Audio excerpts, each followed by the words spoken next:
access, and they're very hard to get to come out to events because they don't trust these things. You know, they've been told so many times that things are going to change and we're going to do this for you and help you in this way, and we still exist in these conditions. So it's a very hard population to access. So it's not anything on your part. They're very hard to access. Even if you went to their doors and like, hey, we have this going on, they would not come unless you made an incentive for them, like provided food, you know, things like that, things that they need. Oh, we can do that. We can provide food. That's what we're good for.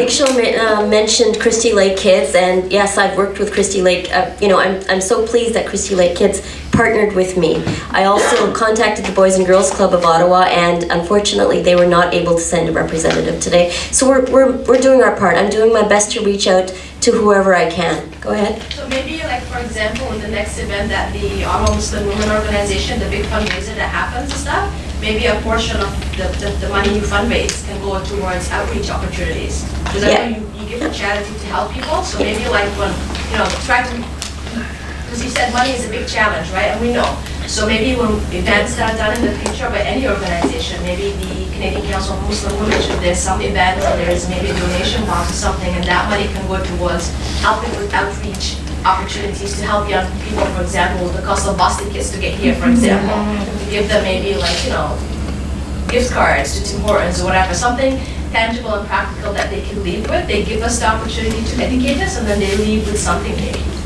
I think that's an excellent idea. If there are no more questions, I think we should wrap up. Any more questions? Shannon. Yes. First of all, I want to thank you, Farouk, for all the work that you have done. And it hasn't been easy. Farouk's been working on this for many, many months.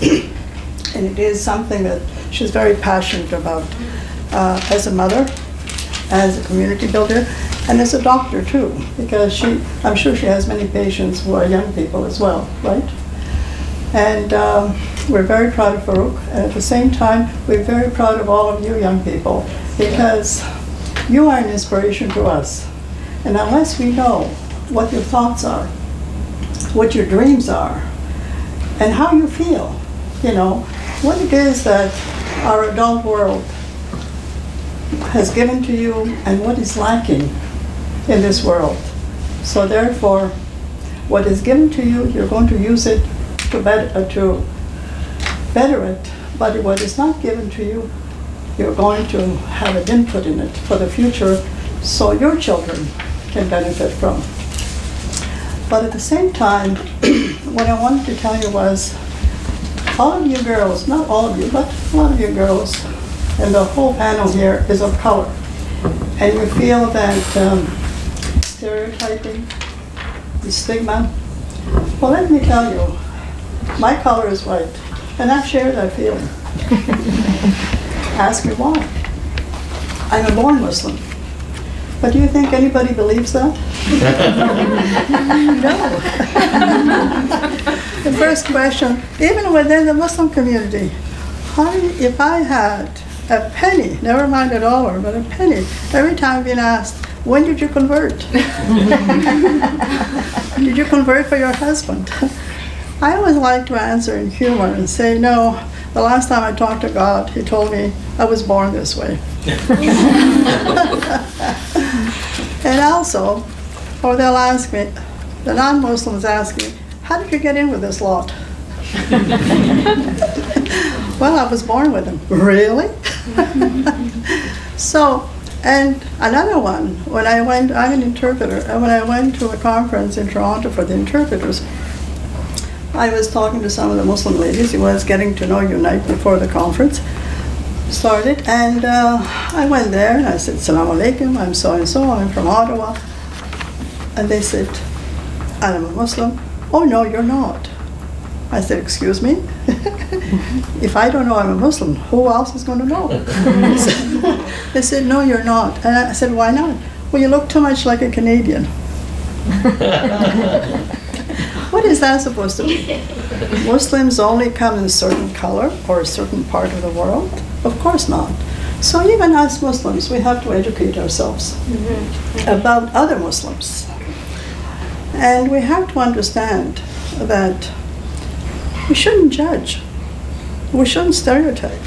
We don't like it when it's being done to us, and yet we are doing it to each other. And we shouldn't judge others as well. And being a girl on top of that, I was lucky enough to be born in a family where girls were valued. When I was born, it was a big celebration, I was told, because I don't remember it. And then, I waited 16 years to have a girl after 3 boys, so you can imagine. She's my princess. Then my daughter had the first daughter. There was a girl in the community who said to me, Auntie Shano, I wanted to come and congratulate your daughter, but she had a girl. I said, what?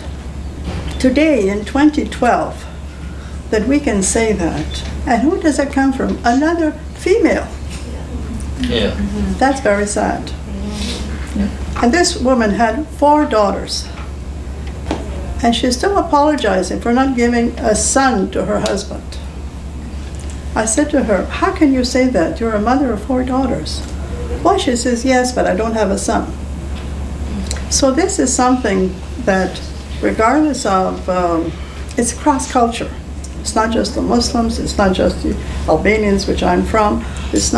It's cross-culture. It's this mentality that we have to eradicate. Look at these beautiful women. Can we say, well, they're just girls, so we can't celebrate them? No.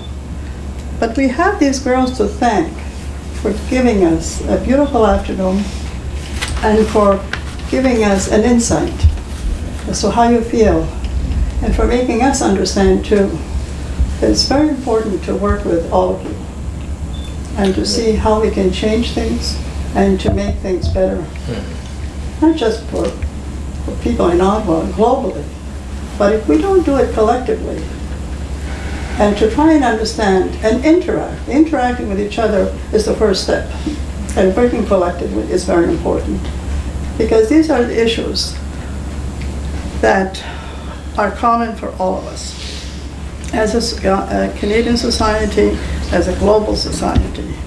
And also I want to know, how do you see your Canadian identity? We were talking about culture, the culture of origin. But it's very important for immigrants to get rid of the immigrant mentality. If you've been here for so many years, you're no longer an immigrant. You are a Canadian.